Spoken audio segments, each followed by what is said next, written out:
les voy a invitar a que le demos un saludo de amor a la Virgen María. Dios te salve María, llena eres de gracia, el Señor es contigo. Bendita tú eres entre todas las mujeres, bendito es el fruto de tu vientre Jesús.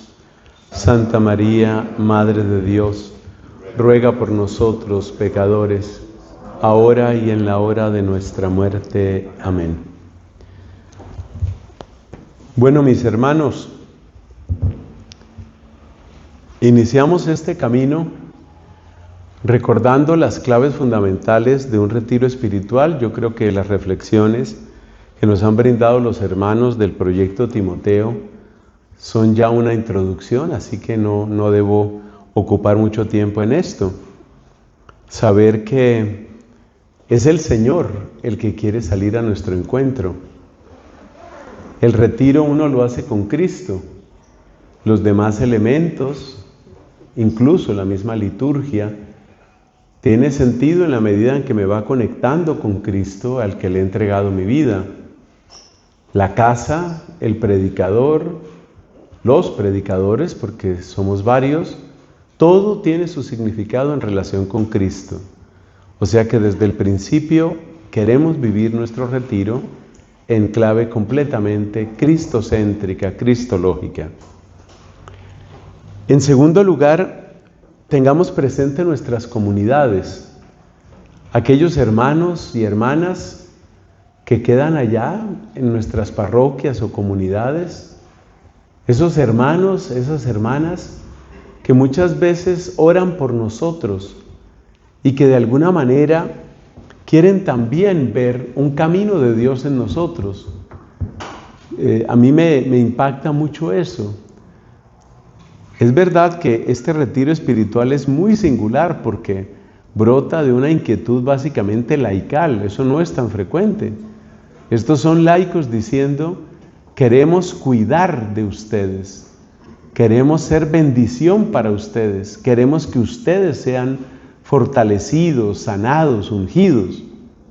Es verdad que hay laicos así, pero la mayor parte de nuestros laicos viven una realidad de silencio y a veces de sufrimiento, porque nosotros estamos siempre frente a ellos y delante de ellos están nuestras mediocridades, nuestros cansancios, nuestras incoherencias, también nuestros esfuerzos, también nuestras virtudes, también nuestros talentos.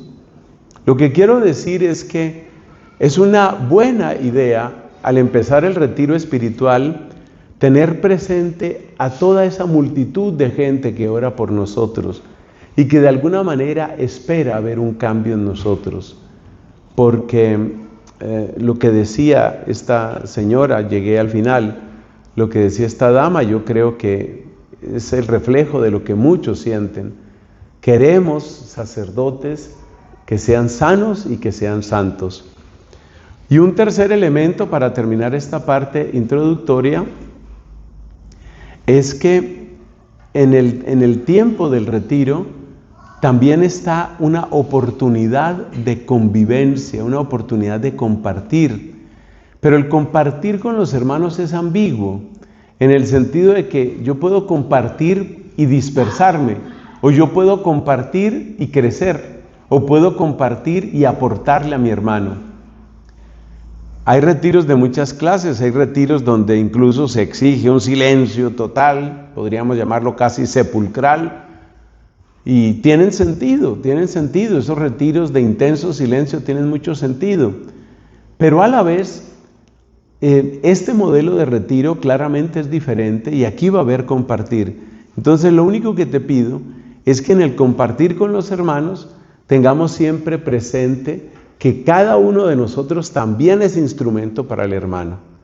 Es decir, que yo no sea instrumento de dispersión, de distracción, sino que yo sea elemento de crecimiento. Porque efectivamente cada uno de nosotros es una historia, cada uno de nosotros es un testimonio. Entonces, son los 3 puntos que quería destacar inicialmente. Nuestro centro en Cristo, la oración de nuestro pueblo, que es una oración en la que hay que creer, y luego pues el compartir fructuoso, el compartir que ayuda, que edifica. Muchas veces ese compartir se enriquece con la parte del sacramento de la confesión, que ya en algún momento tendremos. Esa gracia sacramental que cada uno de nosotros puede administrar, pero que también cada uno de nosotros necesita. Bueno, ahí terminamos esas palabritas de introducción y vamos con nuestro primer tema. Nuestro primer tema no es otra cosa sino asomarnos a la rica complejidad del ministerio sacerdotal. También lo podemos llamar identidad sacerdotal. Y nos vamos a dar cuenta, así lo espero, que la identidad sacerdotal no es fácil de condensar en unas pocas palabras. Lo que sí era fácil de condensar era lo que estaban viviendo los israelitas en el desierto. A eso sí era fácil, o incluso durante el tiempo del judaísmo. Es interesante ver que la traducción ecuménica de la Biblia, que es tan conocida en Francia, cuando se refiere a los sacerdotes del Antiguo Testamento, no utiliza la palabra sacerdote, sino utiliza la palabra sacrificador. Entonces, si usted va a esa traducción, usted se da cuenta que siempre que se habla en nuestras Biblias de sacerdotes, en el sentido de los que ejercían la ley de Moisés y hacían los sacrificios, pues a ellos se les llama sacrificateur, son los sacrificadores.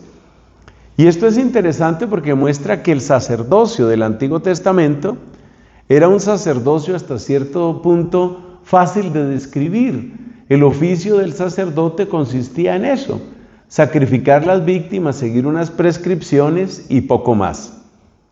Luego es verdad que encontramos en el libro de Esdras, encontramos otro elemento que aparece en los levitas y los sacerdotes. Cuando se hace la renovación, la solemne renovación de la alianza, después del destierro a Babilonia, entonces Esdras hace una lectura solemne de la ley de Moisés, el pueblo llora, el pueblo se conmueve de darse cuenta lo lejos que ha estado de Dios, pero al mismo tiempo hay un mandato para los levitas. Nos dice el libro que los levitas le estaban explicando a la gente la palabra de Dios. O sea, ya no son solamente sacrificateurs, no son solamente sacrificadores, sino que pasan a ser también de alguna manera maestros o catequistas o bueno, el nombre que le queramos dar. Y eso es lo que nos presenta el Antiguo Testamento sobre los sacerdotes. Nosotros, en cambio, nos damos cuenta que nuestro ministerio desde el principio está marcado por la figura de Cristo y está marcado por la respuesta de los apóstoles. Y esa diferencia se puede realmente sintetizar en la figura del pastor. Así, por ejemplo, el Papa San Juan Pablo II, en un documento que yo creo que es de inmenso valor cuando se trata de espiritualidad sacerdotal, ese documento es Pastores Dabo Vobis, documento que tiene ya cerca de 30 años. En ese documento, el Papa San Juan Pablo II habla de las dimensiones del sacerdocio, lo cual ya nos va invitando a asomarnos a esa complejidad. Hay una dimensión espiritual que pide de nosotros y nos pone en la ruta de la santidad. Hay una dimensión intelectual que pide de nosotros y nos pone en la ruta de la sabiduría. Hay una dimensión pastoral que pide de nosotros y nos pone en la ruta de la caridad. Y finalmente hay una ruta de la madurez humana, hay una dimensión humana que nos pone en la ruta de la madurez precisamente. La dimensión humana llama a la madurez. Entonces, según ese documento, podríamos decir que un sacerdote es una persona que está llamada a 4 formas de perfección que no están desconectadas. El sacerdote está llamado a ser santo, sabio, caritativo y humanamente maduro.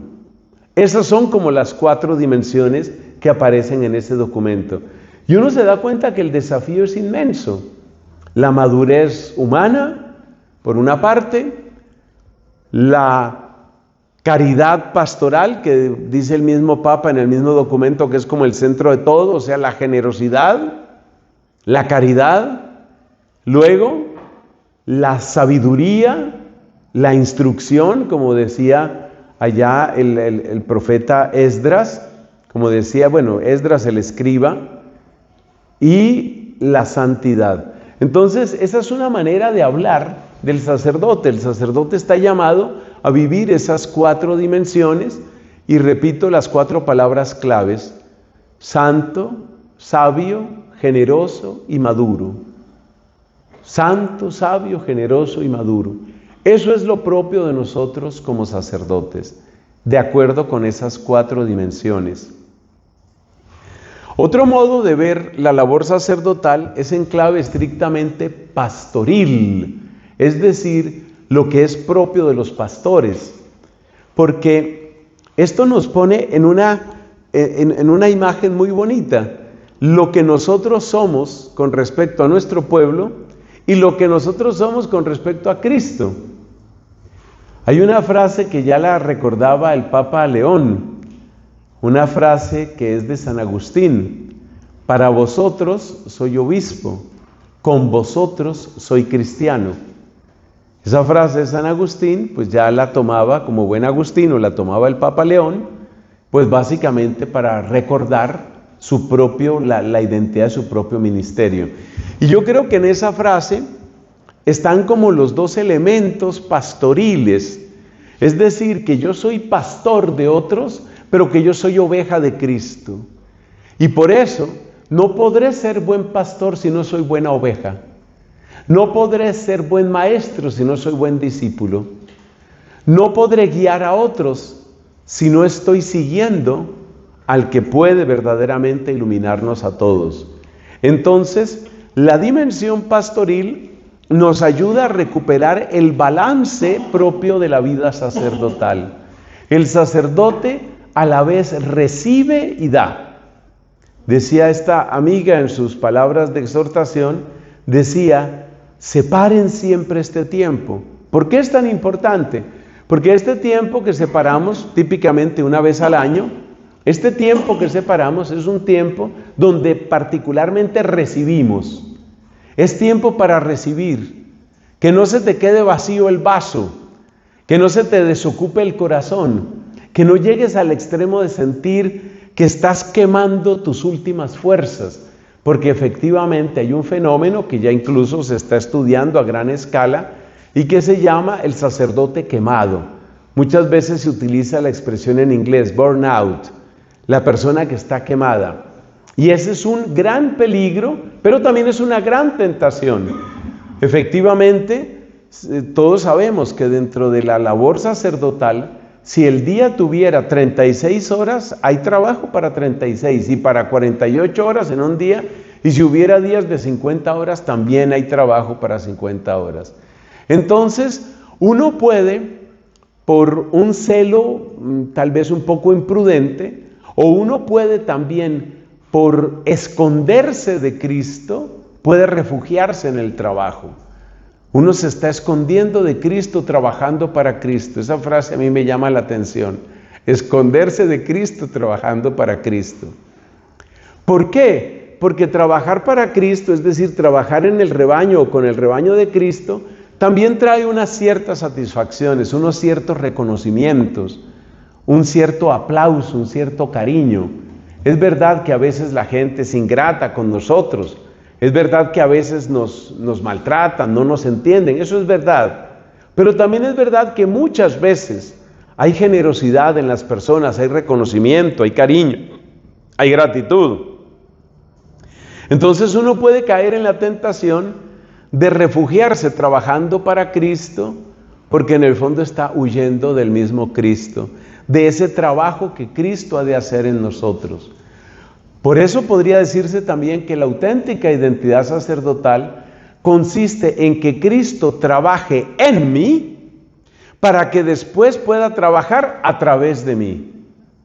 Cuanto más trabaje Cristo en mí, haciéndome semejante a Él, colmándome de su luz, llenándome de su alegría, enseñándome a tratar al Padre, mostrándome los secretos de su corazón, todo eso es trabajo de Cristo en mí.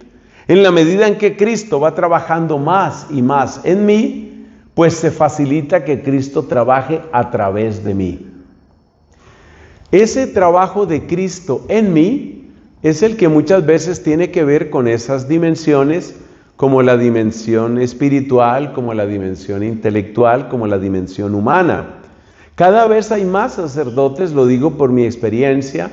He tenido la oportunidad en los años de mi ministerio de ofrecer retiros espirituales a sacerdotes, tanto de comunidad religiosa como hermanos del clero diocesano.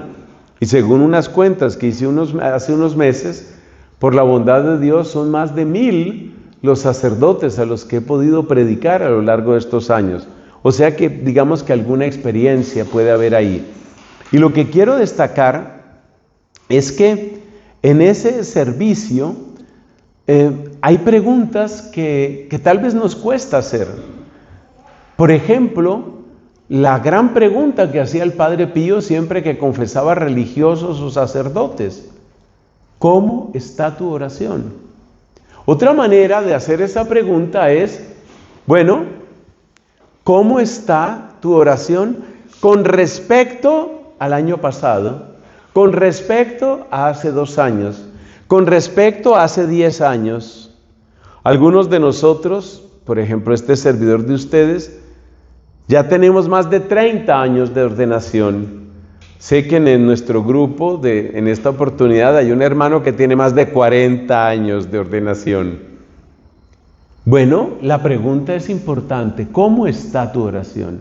No solamente así en abstracto, sino un poquito comparando.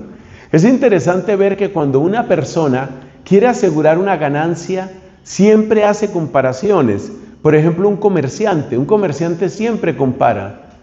¿Por qué en agosto de este año llegó tan poquito? ¿Por qué hubo tan bajito ingreso? Sabiendo que en agosto del año pasado y en agosto del antepasado tuvimos una buena respuesta.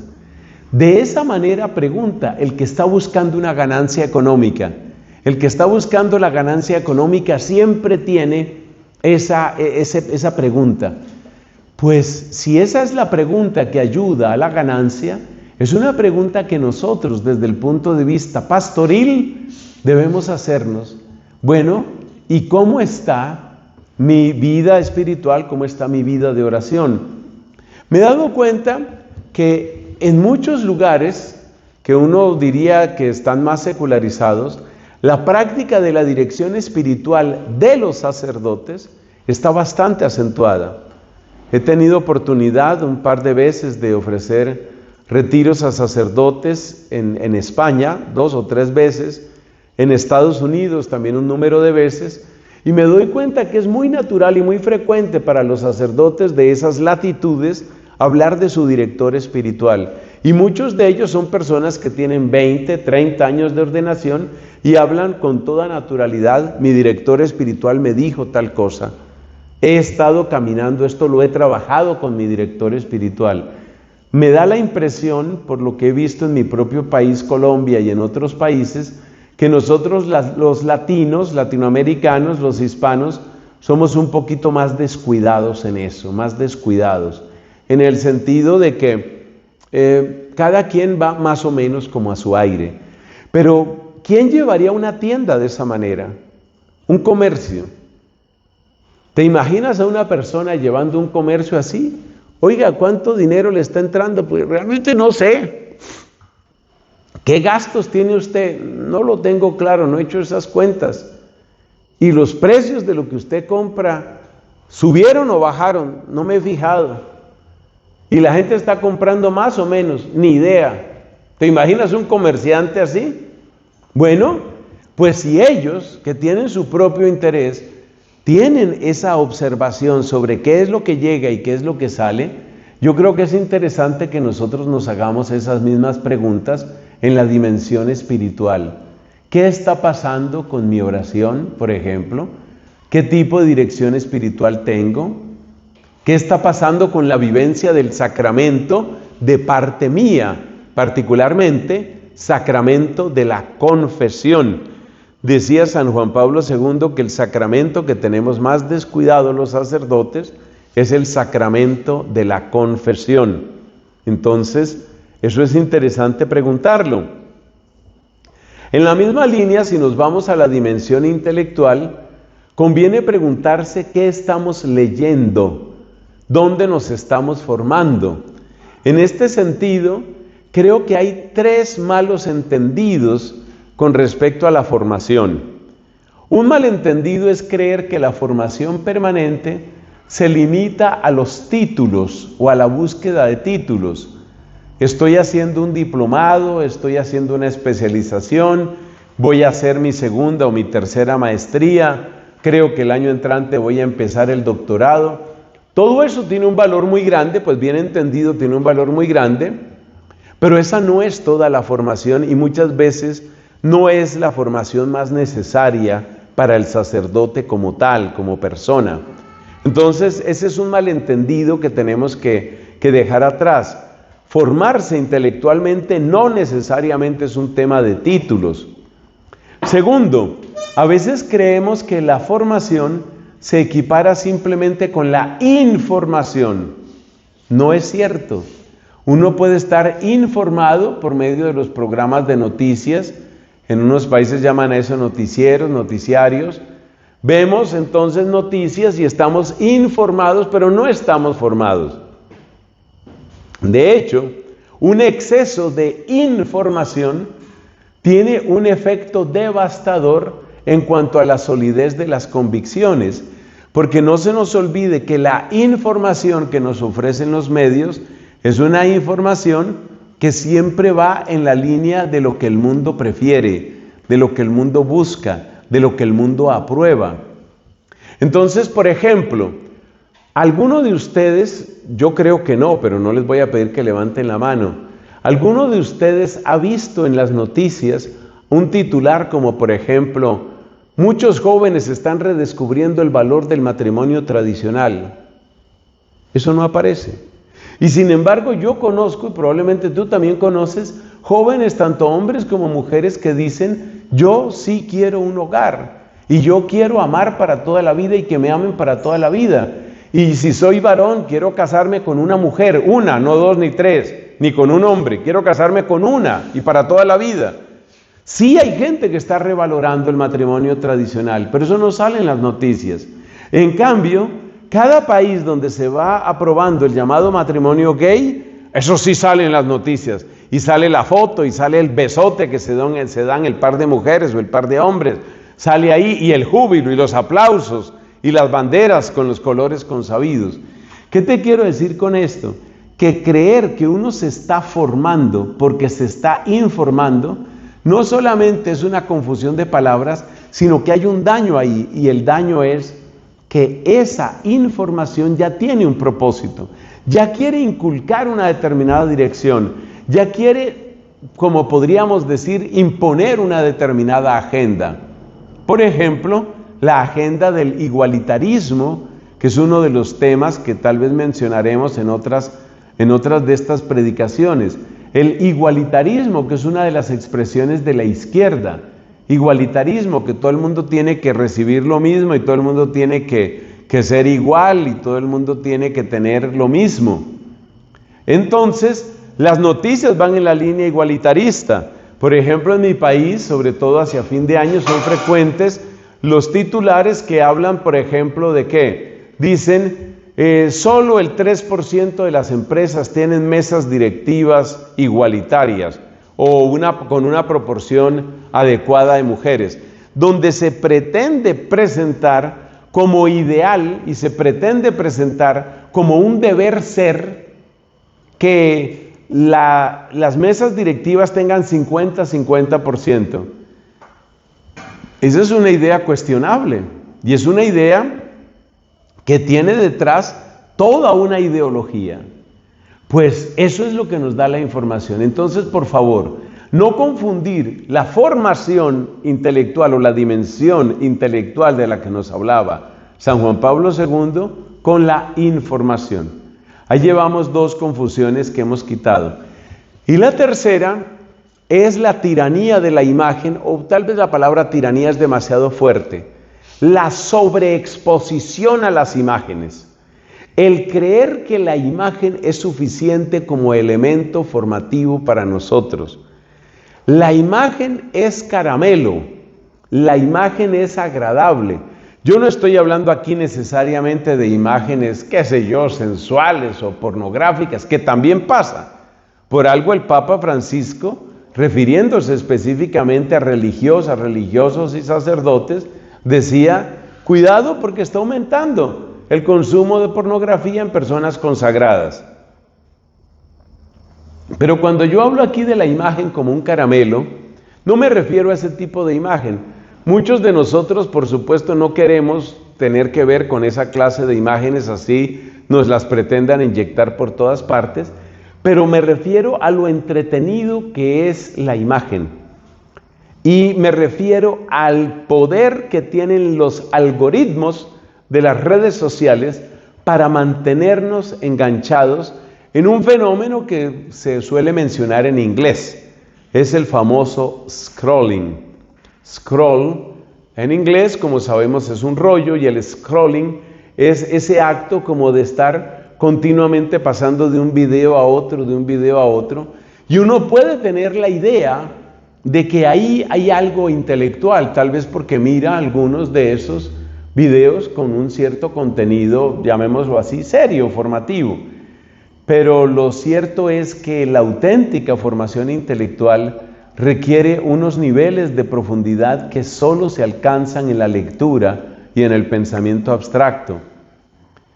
Hace poco escuchaba a un profesor universitario que decía, en el sistema educativo actual, los estudiantes que terminan secundaria tienen niveles de lectura semejantes a los niños de 7 y 8 años de hace unos años.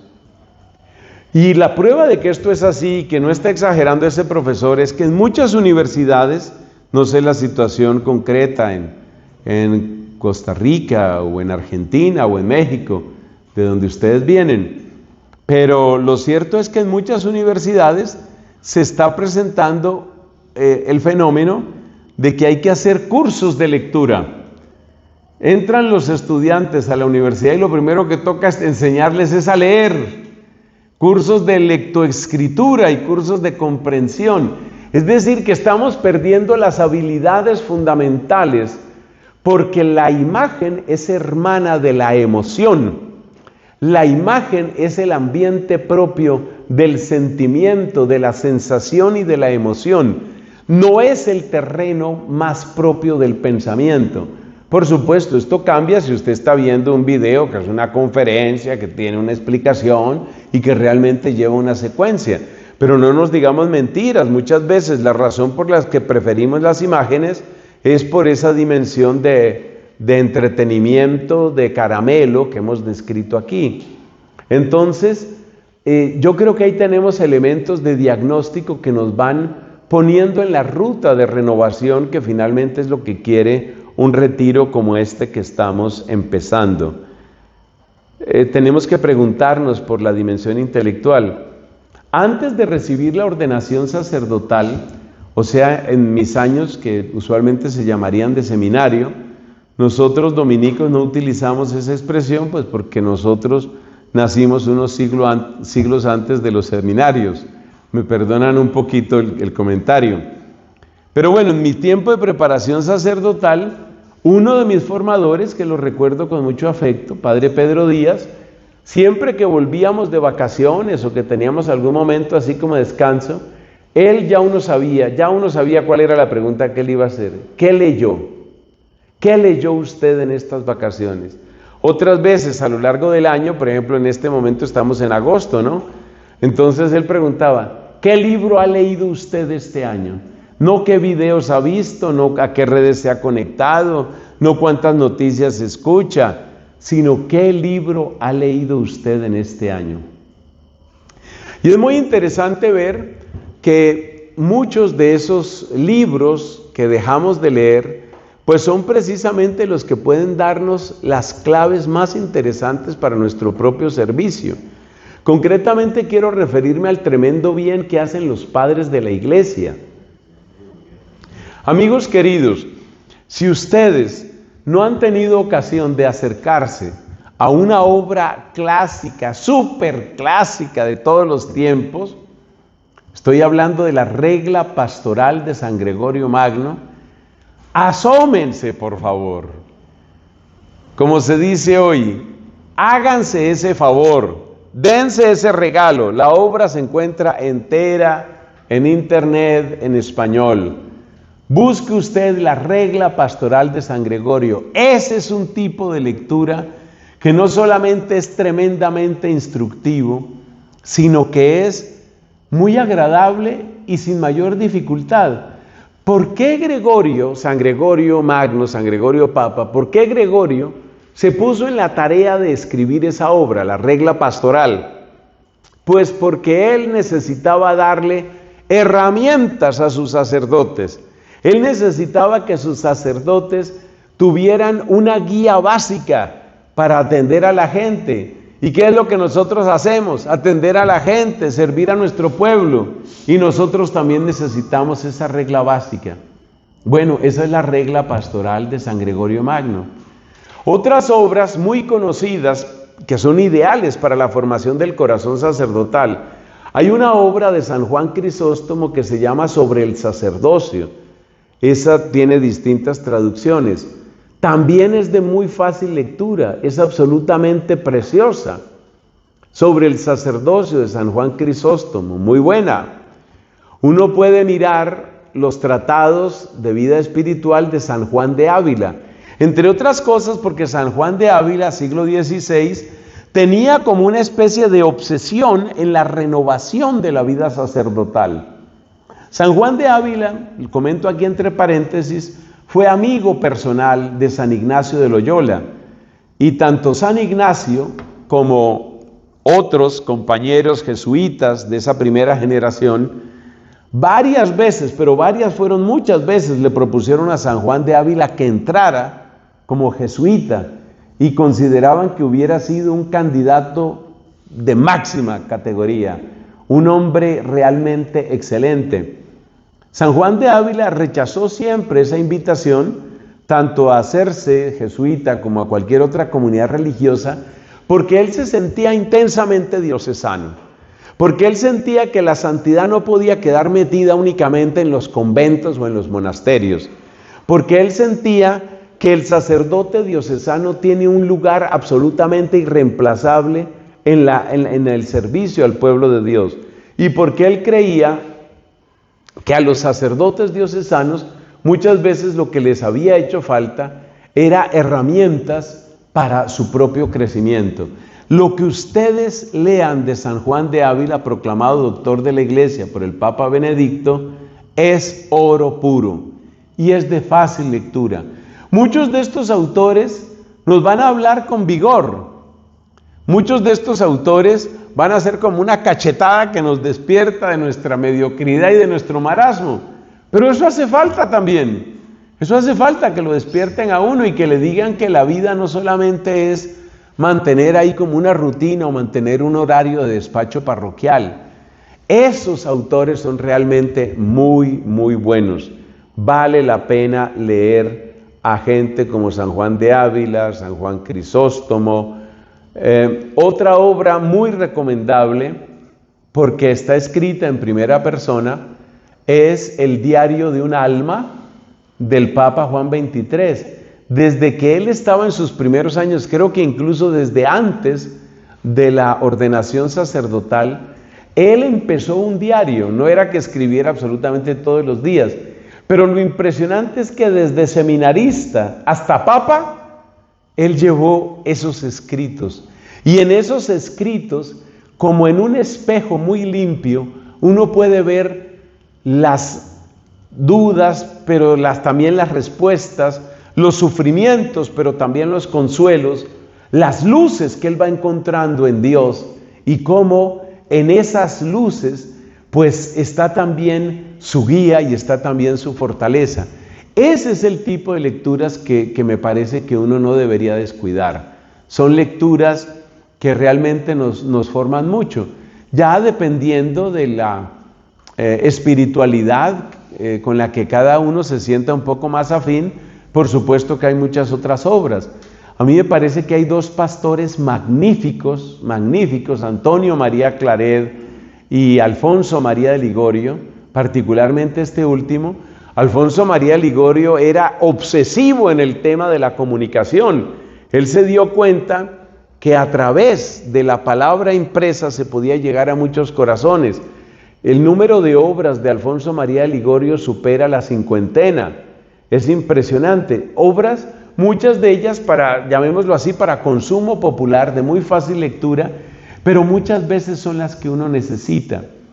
Una vez en un retiro en otro país, me decía un sacerdote, porque hablábamos sobre la oración y la contemplación y la adoración eucarística, y él me decía: Padre, lo que sucede conmigo, así como sincerándose mucho, me dijo: Padre, uno tiene mucha cosa que hacer. Eso lo sabemos todos los que estamos aquí. Uno tiene siempre mucha cosa que hacer. Entonces yo me siento delante del Santísimo, allá en el oratorio que tengo, y mi cabeza es un torbellino. Uy, me falta esto, tengo que llamar a esto. Uy, hay que arreglar esto, que no se me olvide lo de los impuestos. Cuidado con esto, no se le ha pagado a tal señora, falta esto otro.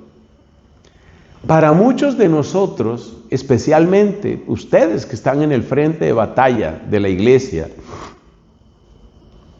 para muchos de nosotros es muy difícil el recogimiento interior entre tantas solicitaciones, entre tantos deberes, entre tantos reclamos de atención. Y el poquito tiempo que le queda a uno, pues uno quiere también descansar. Entonces a uno le queda un poquito de tiempo y uno ¿qué hace? Se pone a chatear con un amigo, con una amiga, con un pariente. Es difícil. El único remedio que yo le he encontrado a eso es apoyarse en algún tipo de lectura. Yo difundo mucho, le hago mucha propaganda a Alfonso María de Ligorio, porque sus obras en su sencillez tienen como ese lenguaje directo que hace que la atención de uno pronto conecte. Tome usted, por ejemplo, las glorias de María, las visitas al Santísimo, la preparación para la muerte. Es una cosa directa, un lenguaje directo. Usted toma una obra de esas y conecta. No se necesita gran pensamiento abstracto, usted no tiene que ser un genio en teología o en filosofía. Es un lenguaje directo, es un lenguaje que llega. Entonces, si estamos sufriendo, si hemos sufrido de dispersión en nuestra oración, el único remedio eficaz que yo conozco para ese tipo de visita al Santísimo es: empiece con un texto, No cometa el error de simplemente sentarse, porque usted se sienta y ahí se acuerda de las goteras. Usted se sienta y ahí se acuerda que falta pagar no sé qué, que hay que reparar no sé qué. Se acuerda hasta de la comida del perrito, del gatico, que está muy bien que lo recuerde. Entonces, mis hermanos, hay que cuidar esas dimensiones, porque esas son las dimensiones donde Cristo nos muestra su cuidado, donde Cristo de alguna manera nos puede hablar más directamente al corazón. Pero también para nuestra identidad sacerdotal es necesario mirar hacia el rebaño. Y mirar hacia el rebaño es recordar lo que tiene que hacer un pastor, que se sintetiza en los siguientes verbos: alimentar, eso lo tiene que hacer; defender, eso lo tiene que hacer; guiar. Con esos tres Ya está bastante bien descrita la labor pastoril. Utilizo ese adjetivo para no caer automáticamente en los planes pastorales que todos conocemos. Piense esos 3 verbos: alimentar, defender, guiar.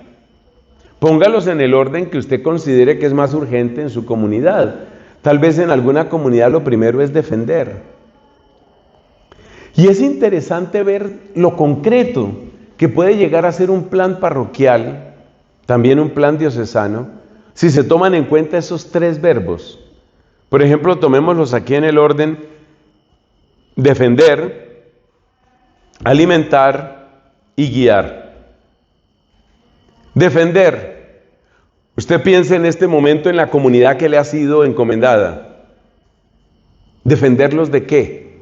¿Cuáles son los peligros que tiene esta porción del pueblo de Dios que me ha sido encomendada?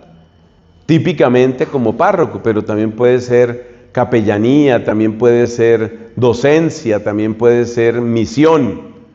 En mi caso, por ejemplo, yo no soy directamente párroco, lo fui por un brevísimo tiempo hace años. Yo no soy párroco, pero yo tengo a mi cuidado bastantes corazones. Entonces piense eso: defender. ¿De qué tengo yo que defender a la gente, a mi gente? ¿Qué es lo que está influyendo en ellos? ¿Qué les está atacando la fe? ¿Qué los está enfriando? ¿Qué los está dispersando? ¿Qué los está alejando de los sacramentos? Fíjese, ya con esas 4 preguntas que hice, ya usted tiene un diagnóstico. Por eso me gustaba cuando el Papa Francisco decía que no hay que obsesionarse tanto, yo lo traduzco de esa manera, con los cronogramas y con los organigramas. A veces la pastoral es mucho más sencilla.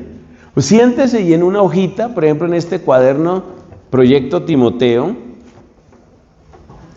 siéntese y póngase usted aquí a escribir en una hojita de estas, en una notica de estas, póngase a escribir: ¿de qué tengo que defender a mi gente? Eso es ser pastor, eso es tan sencillo como eso.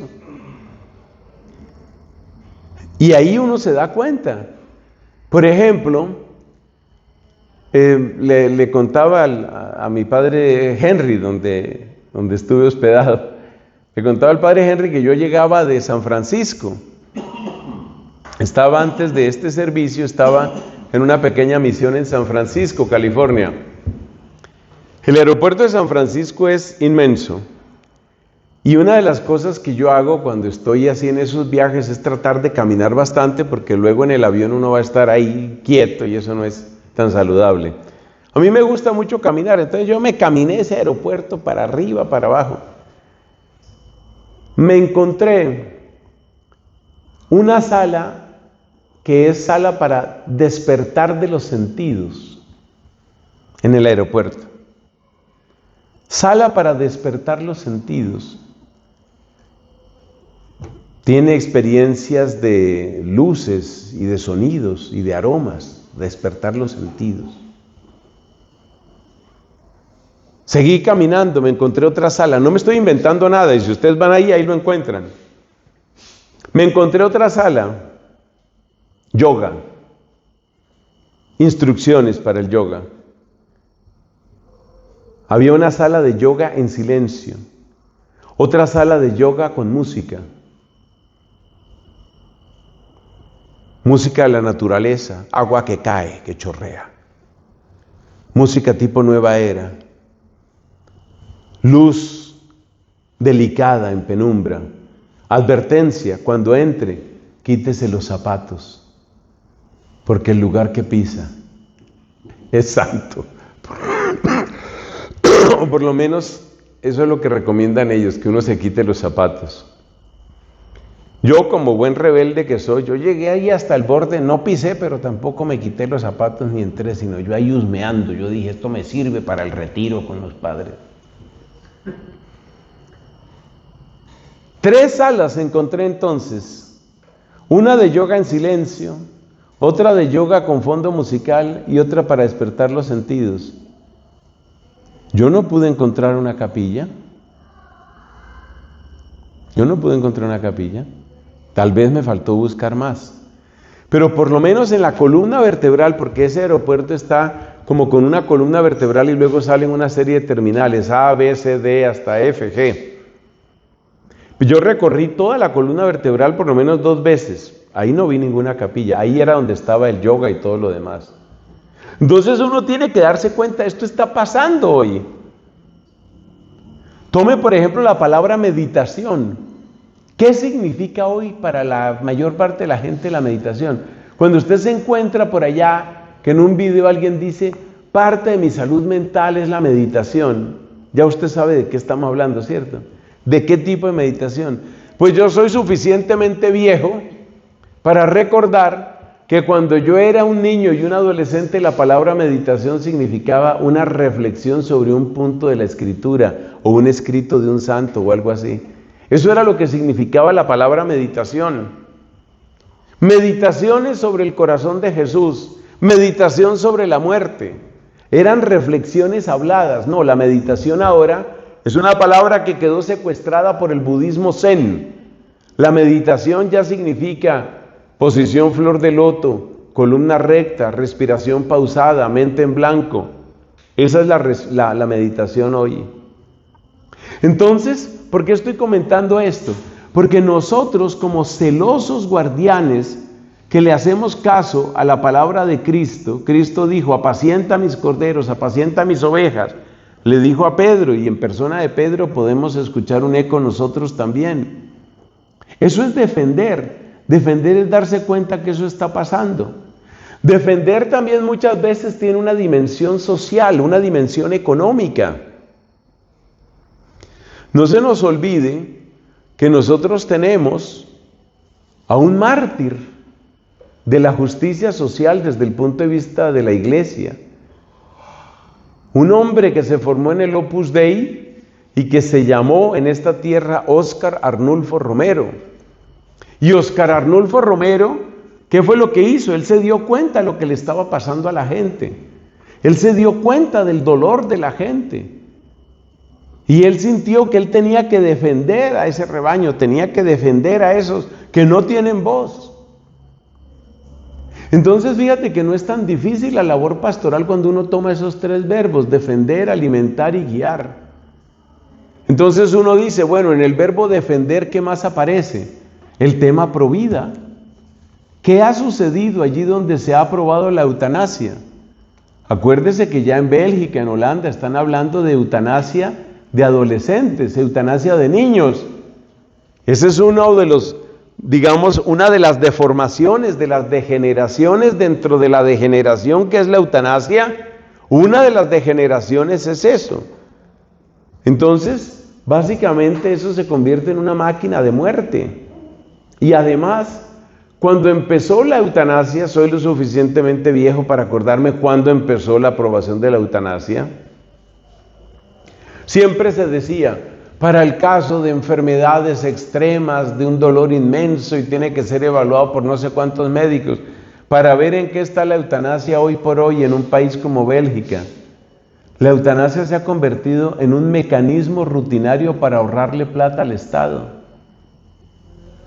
Y ya encontramos a médicos sugiriendo a los pacientes, ¿no ha considerado usted la posibilidad de la eutanasia? Entonces todo esto, el respeto a la vida, el tema del aborto, la inestabilidad del matrimonio, la desesperanza de los jóvenes, el aumento de los suicidios, la incredulidad, el aumento de las sectas, todo eso está en nuestras parroquias, todo eso lo estamos encontrando.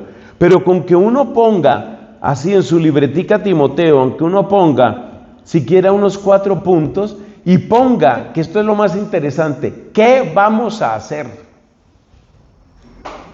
¿Qué campaña vamos a hacer? ¿Qué acción vamos a tomar?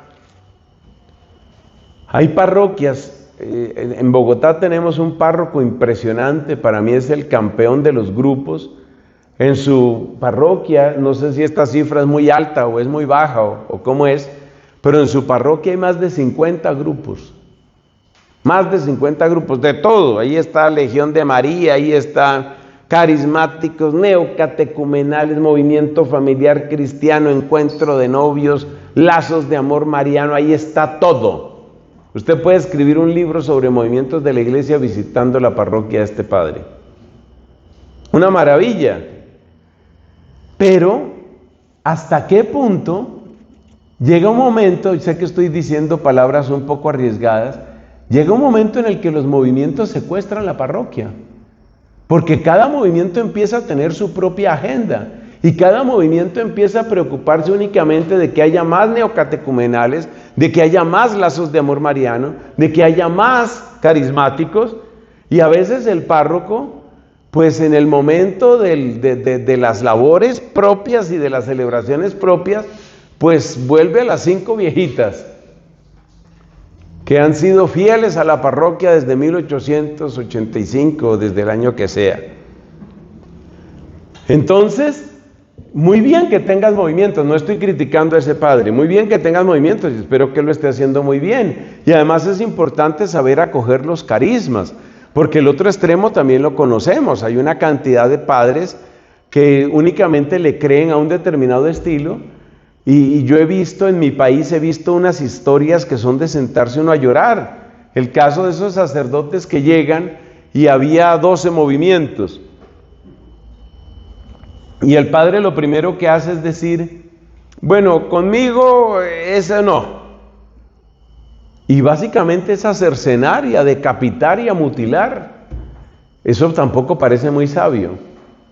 Pero lo interesante es, con movimientos o sin movimientos, poner la parroquia en movimiento. Y poner la parroquia en movimiento es dar respuesta a necesidades reales. ¿De qué tengo que defender a mi rebaño? Esa es la pregunta. ¿De qué tengo que defender a este rebaño? Pasemos a la parte de alimentar. ¿De qué se están alimentando muchos católicos hoy? Hay de todo, pero en general creo que hay mucha tarea por hacer. Por mencionar un tema, a mí me gusta mencionar temas polémicos, seguro que me equivoco en muchas cosas, pero por lo menos pongo el tema. Mire el tema este del latín, por ejemplo. Cada vez hay más personas a las que les han metido en la cabeza que la misa en latín vale más, que las oraciones en latín valen más, que el rosario en latín vale más. Este servidor, aquí donde ustedes me ven, mi primera labor docente fue lenguas clásicas. El primer servicio de docencia que yo presté ya en la comunidad fue como profesor de latín y profesor de griego bíblico.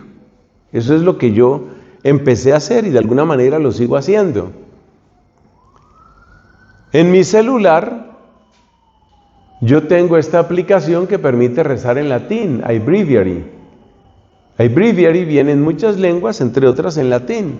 Y muchas veces yo rezo, cuando estoy solo o estoy de misión, muchas veces yo rezo el oficio, lo rezo en latín para tratar de mantener un poco vivo el conocimiento que he tenido de esa lengua. No tengo nada contra el latín. Pero entonces, ¿de qué se está alimentando la gente cuando considera que esos elementos que todos sabemos que no son los más importantes y que muchas veces son bastante externos, se les da tanta importancia? Yo conocí una parroquia en Argentina donde había un problema y una tensión muy grande entre los fieles, o mejor dicho, entre las feligresas. Y la razón de la tensión era que unas son las de la mantilla y otras son las sin mantilla. O sea, ¿de qué se está alimentando nuestra gente cuando ponerse o no ponerse una mantilla se convierte en un tema? A mí personalmente me parece que hay muchas mantillas muy bellas y está muy bien, si la quiere utilizar está bien. Es que mi problema no es que la use o que no la use, mi problema es qué nivel de ignorancia y de mediocridad hay en la vida cristiana como para que eso se convierta en un tema. Volviéndome un momento al tema del latín, hace poco en la Lectio Inauguralis de la Facultad de Teología, donde yo doy clases, en la Universidad Santo Tomás, Colombia, tuvimos la alegría de recibir a un obispo de rito bizantino, Monseñor Manuel Nin. Él es catalán de nacimiento y es obispo y es exarca, es el título propio de él, exarca de los católicos de rito bizantino en Atenas, Grecia, por supuesto. Oiga, qué hermosura de conferencia, tanto que la grabé y la publiqué en mi propio canal. Qué interesante el panorama que le abre este hombre a uno, mostrando cómo la iglesia ha rezado en siríaco y en copto, y cómo la iglesia ha rezado en griego y en tantos otros idiomas, y la riqueza que tiene esa liturgia para ver a nuestra gente únicamente obsesionada con que si el obispo va a dejar o no va a dejar la misa en latín. Yo no estoy en contra de la celebración en latín, permítanme que lo diga expresamente. Y de hecho voy a ser imprudente, pero es que si no hablo así, pues entonces tampoco sería honesto. A mí me parece que el tema del latín se ha manejado imprudentemente. Y me parece que esa tensión entre sumorum pontificum y traditionis custodes ha causado mucho daño. Pero bueno, cada papa trata de hacer lo que trata de hacer. Esperemos que el Papa León tenga mucha sabiduría para manejar la situación. Pero, de nuevo, mi preocupación no es sí o no a tal forma de celebración, sino gente que considera que eso es todo. Hay personas que se aferran tanto a un determinado estilo que canonizan en vida a determinados sacerdotes. Entonces tenemos un caso en México lindo y querido. Tenemos el padre Carlos Cancelado, noticia en este momento en México. Yo no sé, y allá me aclara, México pero colombiano. Gracias, padre, yo también te quiero mucho. Pues el padre colombiano Carlos Cancelado parece que le ha hecho mucho bien a mucha gente con su predicación y muchos temas. Según la versión que presenta el señor obispo, eso está grabado, eso es público, ha habido un abandono de la parroquia por parte del padre Cancelado. Ha habido intentos repetidos de entrar en contacto con él por parte del obispo. Y después de numerosos intentos fallidos de estar en contacto con él y de abandono inexplicable de la parroquia que le ha sido asignada, pues hemos llegado a una situación muy dolorosa, muy escandalosa, que no es otra sino la suspensión de este sacerdote. Eso lo lamento con toda el alma y yo espero que esa situación pueda encontrar un camino de solución, un camino de respuesta, porque esto duele mucho, esto duele mucho. Pero ¿a qué voy? La reacción de la gente. Estos obispos opresores, cualquier sacerdote que predica la verdad, lo asfixian y lo hacen renunciar. ¿Qué es lo que yo veo ahí? Lo mismo que ustedes están viendo, mis hermanos. Falta de formación. Lo mismo que estamos viendo.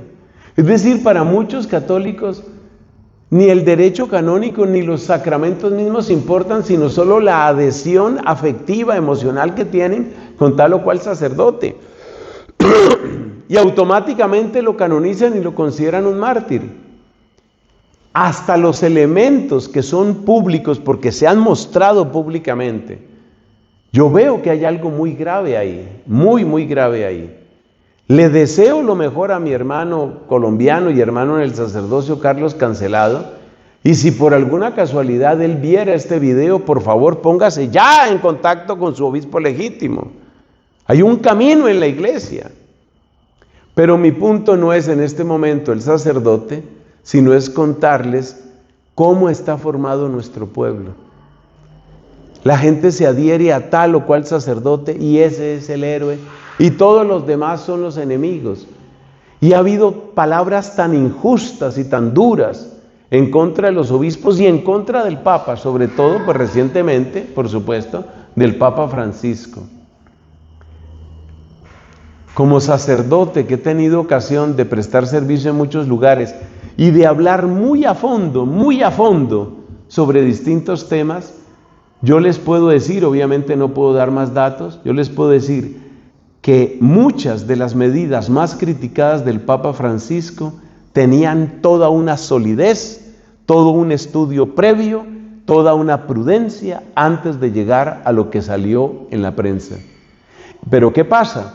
Que muchas veces ni los obispos ni el Papa mismo pueden ponerse a dar todas las explicaciones y a revelar todos los secretos, entre otras cosas por caridad con los mismos afectados. ¿Quiere decir que Francisco hizo todo bien? No estoy diciendo eso. ¿Quiere decir que los obispos que castigan a los sacerdotes hacen todo bien? No estoy diciendo eso. Mi único punto en este momento es cómo está la madurez de nuestro pueblo. ¿Cómo se están formando nuestros hermanos? ¿Cómo se están formando espiritualmente? ¿Cómo se están formando en su catequesis? ¿Qué alimento hay para ellos? Esas son preguntas que tenemos que preguntarnos. Es decir, esa es otra hoja que hay que gastar del cuaderno Timoteo. Hay que gastar otra hoja para decir cómo se están alimentando. Y yo te invito, hermano querido, yo te invito a que tú hagas una lista y tú digas, tengo tal movimiento, por decir algo, carismáticos. ¿Cómo se están alimentando ellos? ¿Cuál es el alimento que les llega a ellos? Sobre todo hay que preocuparse, siguiendo las huellas del Papa Benedicto, hay que preocuparse por cuál es la alimentación. Yo diría 4 fuentes de alimentación que no pueden faltar en ningún movimiento. Y perdónenme, pero no me importa quién fundó el movimiento, no me importa si es antiguo o es reciente. Hay 4 fuentes que no se pueden perder. ¿Dónde está la dimensión de Biblia, la dimensión bíblica en ese movimiento?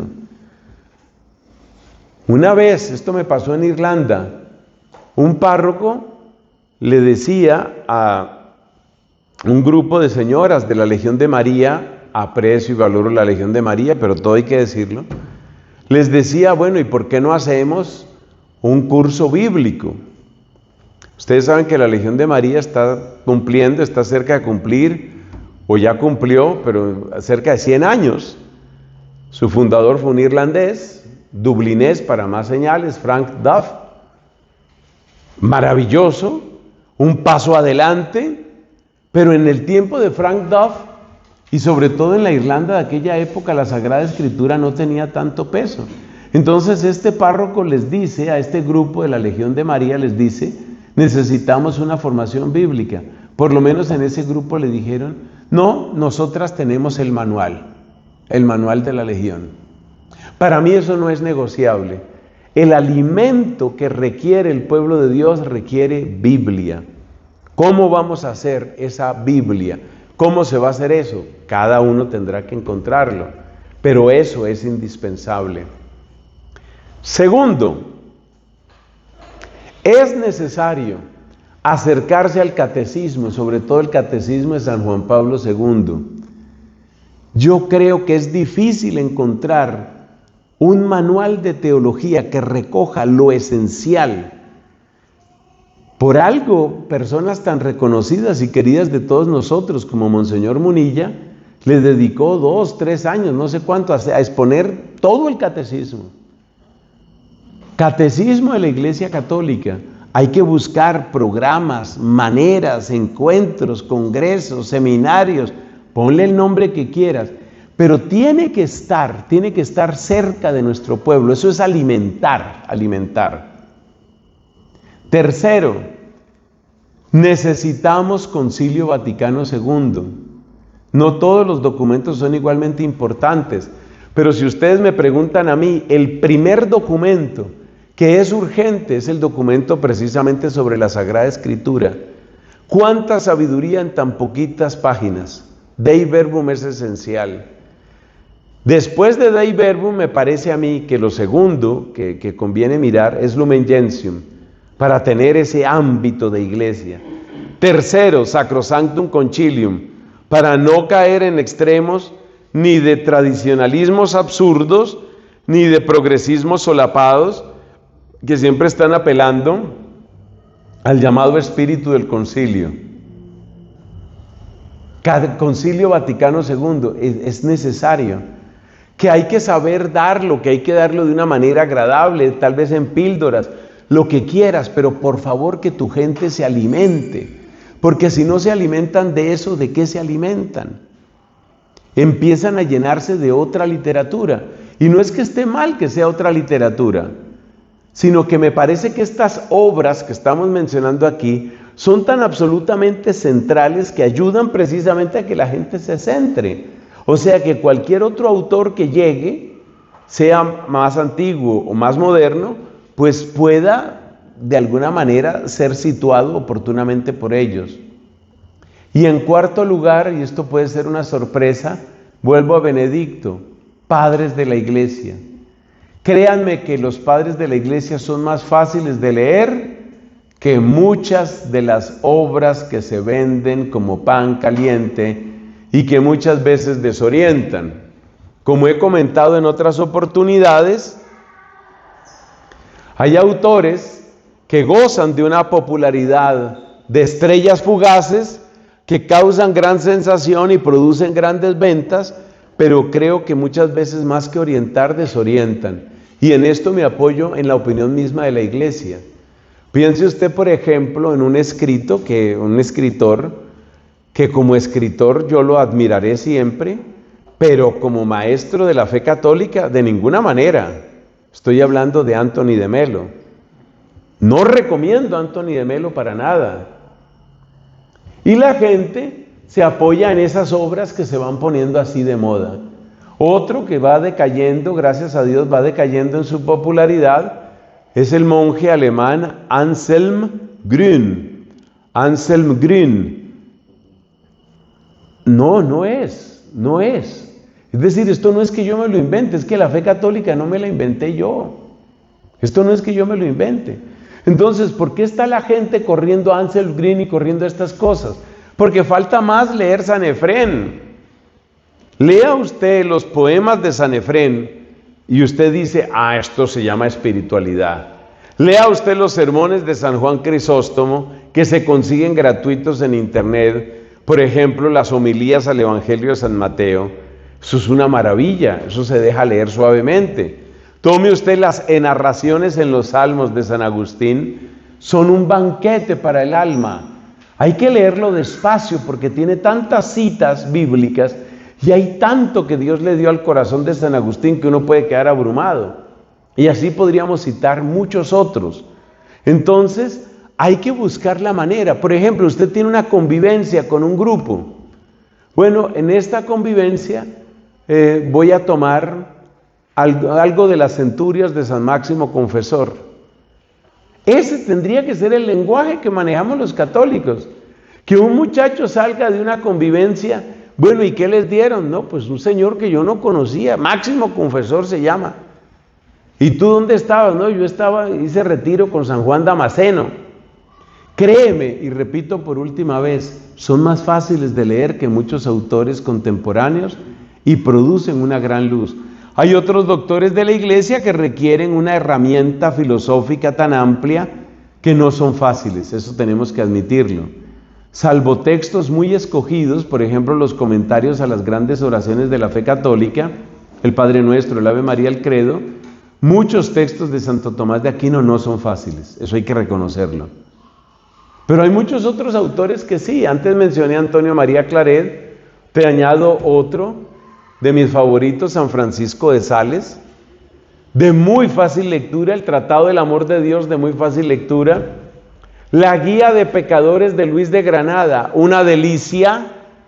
Yo dediqué una cuaresma y una pascua hace como 3 años simplemente a leer textos de Luis de Granada. No necesita mayor comentario. Era un hombre acostumbrado a predicar para alimentar. Todo esto está dentro del capítulo del segundo verbo, alimentar. Hay que alimentar al pueblo. Y ahora nos vamos con guiar, el último verbo y con el que terminamos este primer acercamiento a la identidad sacerdotal. Guiar tiene que ser forzosamente el verbo de un pastor. El pastor nunca se queda quieto con las ovejas, siempre las está llevando a alguna parte. ¿Y hacia dónde tenemos nosotros que guiar? tenemos que guiar hacia la santidad y el servicio. Añadamos otra palabra: santidad, servicio y evangelización. ¿Tienes 50 movimientos en tu parroquia? Te felicito, muy bien, 50 movimientos. En cada uno de ellos, para eso tienes hartas hojitas del proyecto Timoteo, en cada uno de esos movimientos pregúntate: ¿están llevando a mi gente a la santidad? ¿Dónde está la santidad aquí? ¿Qué santidad se espera acá? Y eso vale para todo. Eso vale para todo. No, que nosotros somos un movimiento que promueve el ecumenismo. ¡Fantástico! El ecumenismo que necesitamos requiere santos. Que nosotros estamos dedicados a la catequesis, necesitamos catequistas santos. Entonces hay que llevar a la gente, a nuestra gente, hay que llevarlos a la santidad, al servicio. Y aquí tiene que resonar fuerte el magisterio del Papa Francisco. Mucha gente se burló con absoluta injusticia, se burló de la expresión del Papa: periferias. El servicio es en las periferias. El servicio siempre es preguntarnos quiénes son los excluidos, quiénes se están quedando por fuera. Pero no se nos olvide, es servicio unido a la evangelización. Servir no es solamente obras de misericordia corporales, es evangelización. Entonces fíjate cómo nos resulta un mapa interesantísimo que voy a tratar de resumir aquí, que son los verbos de la vida pastoral. Los verbos son defender, alimentar y guiar. ¿Defender de qué? De lo que se opone a la fe, de lo que se opone a la vida, de lo que siembra odio, de lo que trastorna y deforma el amor humano y el matrimonio y la familia. Defender de todo eso. Alimentar. ¿Alimentar qué es? Pues que la gente tenga pasto saludable, estas ovejas. Sugerencia, no se nos olvide: Sagrada Escritura, Catecismo, Concilio Vaticano II y Padres de la Iglesia. ¿Y guiar qué es? Santidad, servicio, evangelización. Ahí tiene usted un plan pastoral absolutamente fantástico, con que usted pueda dar pasitos. Dicen en inglés baby steps, con que usted pueda dar pasitos, pero con cada corazón, con cada grupo, con cada movimiento, a ver cómo podemos avanzar en esto, cómo podemos avanzar en esto. Usted está haciendo una labor pastoral que hoy hace una falta impresionante. Es algo que usted en el nombre de Cristo puede hacer y puede transformar. Pero a la vez, acuérdese que ese era el pastoril hacia abajo, es decir, pastoril mirando al rebaño, como el pastor tiene que mirar qué le está pasando a las ovejitas. Pero está el pastoril hacia arriba: yo soy oveja de Cristo. Y el pastoril hacia arriba es cómo está mi vida de fe, mi vida de oración, mi vida sacramental, y cómo está mi formación intelectual. Porque queremos, decía San Juan Pablo II, queremos sacerdotes que sean santos, sabios, generosos y maduros. Casi no pide nada, ¿no? Eso es lo que necesitamos. Hermanos queridos, terminamos así nuestra primera reflexión. Demos gracias a Dios y pidamos por nuestra identidad. A mí me gusta mucho el estilo como se ha planteado este retiro. No es solamente un examen de conciencia, es sobre todo la oportunidad de renovarnos. Y cada cosa que descubramos que está pobre, que está decaída, que está frágil, que está enferma, miremoslo como una oportunidad de renovación, porque a eso hemos venido, para renovar nuestra vida sacerdotal en Cristo sacerdote. Gloria al Padre, y al Hijo, y al Espíritu Santo. Como en el principio, ahora y siempre, por los siglos